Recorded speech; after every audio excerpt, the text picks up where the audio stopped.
نستعينه ونستغفره ونعوذ بالله من شرور أنفسنا ومن سيئات أعمالنا. من يهده الله فلا مضل له ومن يضلل فلا هادي له، وأشهد أن لا إله إلا الله وحده لا شريك له، وأشهد أن محمدا عبده ورسوله. يا أيها الذين آمنوا اتقوا الله حق تقاته ولا تموتن إلا وأنتم مسلمون.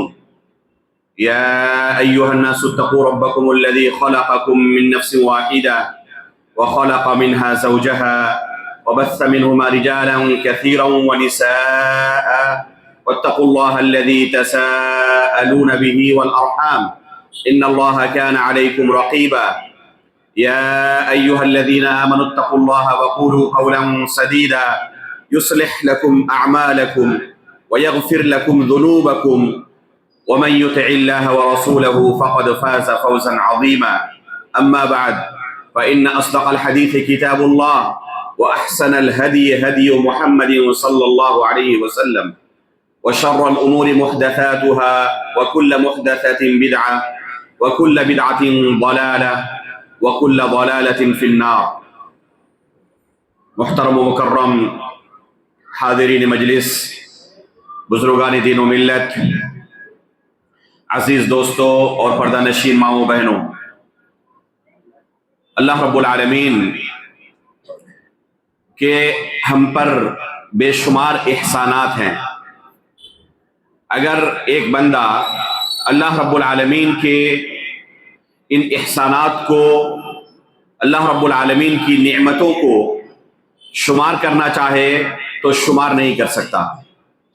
وَإِن تَعُدُّوا نِعْمَةَ اللَّهِ لَا تُحْصُوهَا. اللہ رب العالمین کا ارشاد ہے کہ اگر اللہ کی نعمتوں کو تم شمار کرنا چاہو شمار نہیں کر سکتے. اللہ رب العالمین کی ان نعمتوں میں سے علی الاطلاق سب سے عظیم نعمت توحید کی نعمت ہے. اللہ کے رسول صلی اللہ علیہ وسلم اور آپ سے پہلے تمام انبیاء اکرام اسی توحید کی دعوت کو لے کر لوگوں کے درمیان بھیجے گئے تھے. قرآن کریم پڑھیں، تمام انبیاء کے بارے میں اللہ رب العالمین نے ذکر کیا ہے. انہوں نے اپنی قوم کے لوگوں کے سامنے جو دعوت پیش کی وہ دعوت کیا تھی؟ یا قوم اعبدوا اللہ ما لکم من الہ غیرہ، کہ اے میری قوم کے لوگوں تم ایک اللہ کی عبادت کرو، اس کے سوا تمہارا کوئی معبود برحق نہیں ہے. یا قوم اعبدوا اللہ، اے میری قوم کے لوگوں صرف ایک اللہ کی عبادت کرو. ما لکم من الہ غیرہ، اس کے سوا تمہارا کوئی معبود برحق نہیں. لیکن قوم کے لوگوں نے کیا جواب دیا؟ اجئتنا لنعبد اللہ وحدہ ونذر ما كان يعبد آباؤنا، کہ آپ ہم سے یہ چاہتے ہیں کہ صرف ایک اللہ کی عبادت کریں اور ہمارے باپ داداؤں نے جن معبودوں کی عبادت کی تھی ان تمام کو چھوڑ دیں. اللہ کے رسول صلی اللہ علیہ وسلم کو بھی اللہ رب العالمین نے اسی دعوت کے ساتھ بھیجا تھا. کلمہ توحید کی دعوت سے اللہ کے رسول نے اپنی مشن کی شروعات کی. لوگوں کے درمیان کھڑے ہوئے کہا یا قوم اعبدوا اللہ. یا اللہ کے رسول صلی اللہ علیہ وسلم نے اسی دعوت کو لوگوں کے سامنے سب سے پہلے پیش کیا. قولوا لا الہ الا اللہ تفلحوا، اے میری قوم کے لوگوں اس کلمے کا اقرار کر لو، لا الہ الا اللہ کا اقرار کر لو، تم کامیاب ہو جاؤ گے. اللہ رب العالمین نے قرآن کریم کے اندر ہمیں حکم دیتے ہوئے کہا ہے فَاعْلَمْ أَنَّهُ لَا إِلَهَ إِلَّا اللَّهُ، تم جان لو کہ اللہ کے سوا کوئی برحق معبود نہیں.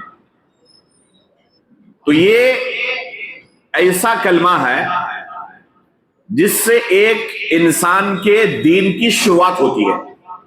ایک شخص دین اسلام کے اندر داخل ہونا چاہے تو سب سے پہلے اس سے جس چیز کا مطالبہ کیا جائے گا وہ یہی کلمہ ہے کہ پہلے کلمہ توحید کا اقرار کرے. اگر اس کلمے کا اقرار کیا تو اسلام کے اندر داخل ہو پائے گا، اس کلمے کا انکار کیا اسے مسلمان نہیں مانا جا سکتا۔ اور جس کی زندگی میں یہ کلمہ ہو اس کے پاس اللہ رب العالمین کی عطا کردہ سب سے بڑی نعمت اور دولت موجود ہے۔ جب اس کی یہ زندگی ختم ہوگی تو اللہ رب العالمین کے سامنے اگر وہ اس کلمے کے ساتھ حاضر ہوا، اس کلمے کا اقرار کیا تھا اور اپنی عملی زندگی میں کوئی ایسا عقیدہ نہیں رکھا، کوئی ایسا عمل نہیں کیا جس سے یہ کلمہ ٹوٹ جائے، یہ کلمہ تہس نہس ہو جائے، ختم ہو جائے۔ جیسے آپ وضو کرتے ہیں تو اس وضو کی حفاظت کرتے ہیں جب تک سلام نہ پھیر دیں۔ اگر سلام پھیرنے سے پہلے آپ کا وضو ٹوٹ گیا تو اس وضو سے نماز درست ہوگی؟ نماز درست نہیں ہوگی۔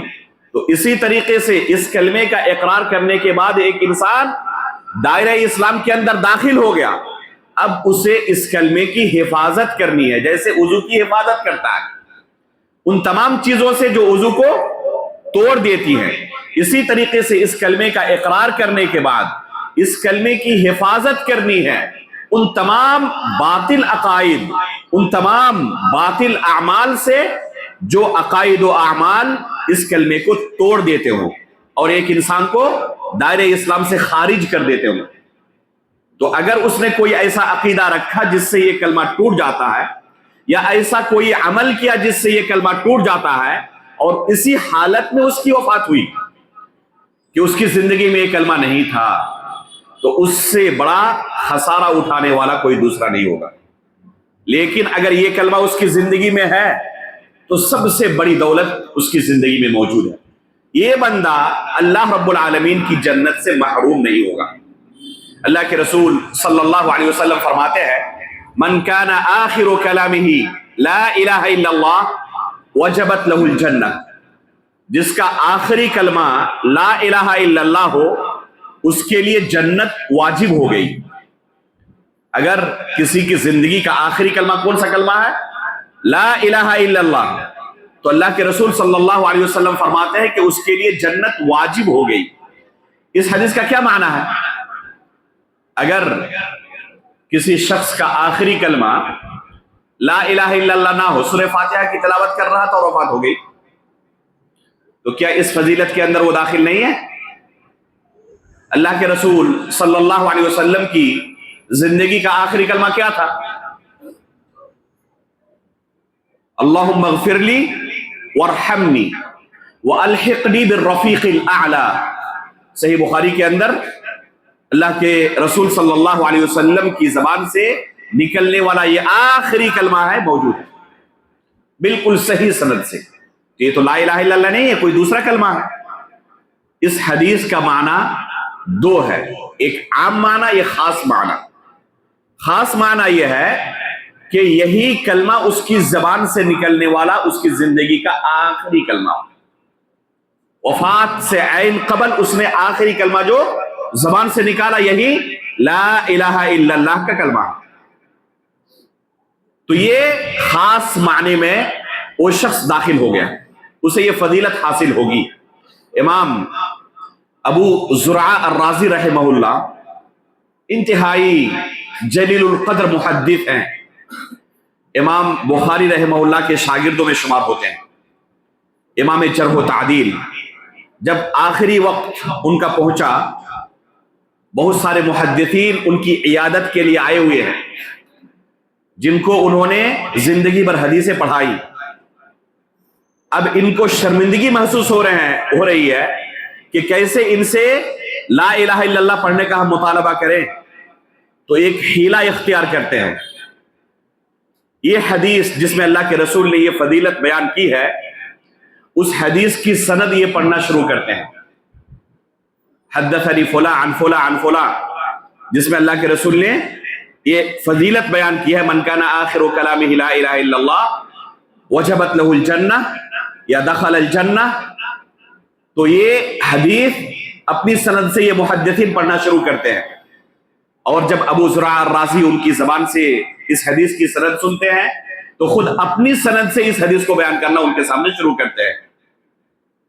جو ان کے پاس اس حدیث کی سند تھی اپنی سند سے اس حدیث کو بیان کرنا شروع کرتے ہیں اور اللہ کے رسول کے اس کلام تک پہنچتے ہیں. من کان آخر کلامہ لا الہ الا اللہ، یہاں تک پہنچ پاتے ہیں اور ان کی جان قبض کر لی جاتی ہے. یہی جملہ ان کی زندگی کا آخری جملہ ثابت ہوا، حدیث مکمل نہ کر سکے. من کان آخر کلامہ لا الہ الا اللہ، یہاں تک کہا اور روح قفس انسلو سے پرواز کر گئی، دنیا سے رخصت ہو گیا. آخری کلمہ یہی لا الہ الا اللہ رہا امام ابو زرع الرازی رحمہ اللہ کا. تو یہ ایک ظاہری معنی ہے اس حدیث کا، اور ایک عام معنی ہے اس حدیث کا کہ اس کلمے کے تقاضے کے مطابق اس نے اپنی زندگی گزاری. اس کلمے کے بہت سارے تقاضے ہیں، ایسا نہیں کہ ایک مرتبہ اس کلمے کا اقرار کر لیا اب اس کے لیے تمام چیزیں حلال ہو گئی ہیں. چاہے جیسے زندگی گزارے، چاہے جس کی عبادت کرے، چاہے جس سے مدد مانگے، اس کے لیے سب کچھ اب جائز ہے، چاہے جیسی شریعت اختیار کرے. نہیں، اس کلمے کے بہت سارے تقاضے ہیں، ان تقاضوں کو پورا کرنا ضروری ہے. تو اگر کسی کی زندگی اس کلمے کے مطابق گزرتی ہے، چاہے اس کا آخری کلمہ لا الہ الا اللہ ہو یا کوئی دوسرا اچھا کلمہ ہو، قرآن کی تلاوت کرتے ہوئے وفات ہو گئی. شیخ الاسلام ابن تیمیہ رحمہ اللہ کی جب وفات ہوئی قرآن کی تلاوت کر رہے تھے، فی مقعد صدق عند ملیک مقتدر، اس آیت پر پہنچے اور ان کی وفات ہوئی. اس آیت میں اللہ رب العالمین نے اپنے نیک بندوں کے لیے خوشخبری سنائی ہے کہ ان کو جنت کے اندر یہ اعلیٰ درجہ اللہ رب العالمین عطا کرتا ہے، اور اسی آیت پر ان کی وفات ہوئی. تو کیا کہا جائے گا کہ یہ فضیلت ان کو حاصل نہیں ہوگی؟ انشاءاللہ ہم اللہ سے امید کرتے ہیں کہ اس فضیلت کے اندر وہ شامل ہیں، اور اللہ رب العالمین سے دعا بھی کرتے ہیں کہ اللہ رب العالمین انہیں یہ فضیلت نصیب فرمائے. تو اس حدیث کے دو معنی ہیں، ایک خاص معنی اور ایک عام معنی. تو جو بھی شخص اس کلمے کے مطابق زندگی گزارے اس کے لیے یہ فضیلت ہے کہ اللہ رب العالمین کی جنت سے وہ محروم نہیں ہوگا. جی، یہی اس کا معنی ہے کہ اللہ کی جنت سے محروم نہیں ہوگا.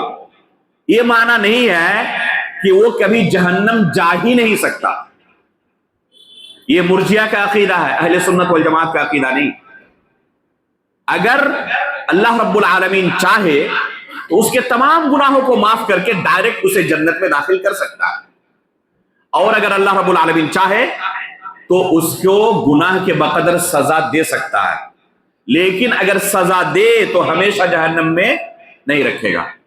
یہ کلمہ توحید کی برکت ہے. اگر اس کی زندگی میں لا الہ الا اللہ ہے تو اس کلمے کی برکت ہے کہ انشاءاللہ وہ جنت میں ضرور جائے گا، جنت سے محروم نہیں ہوگا، چاہے اس کے پاس گناہوں کے انبار ہوں. اللہ تعالیٰ چاہے تو تمام گناہوں کو معاف کر سکتا ہے.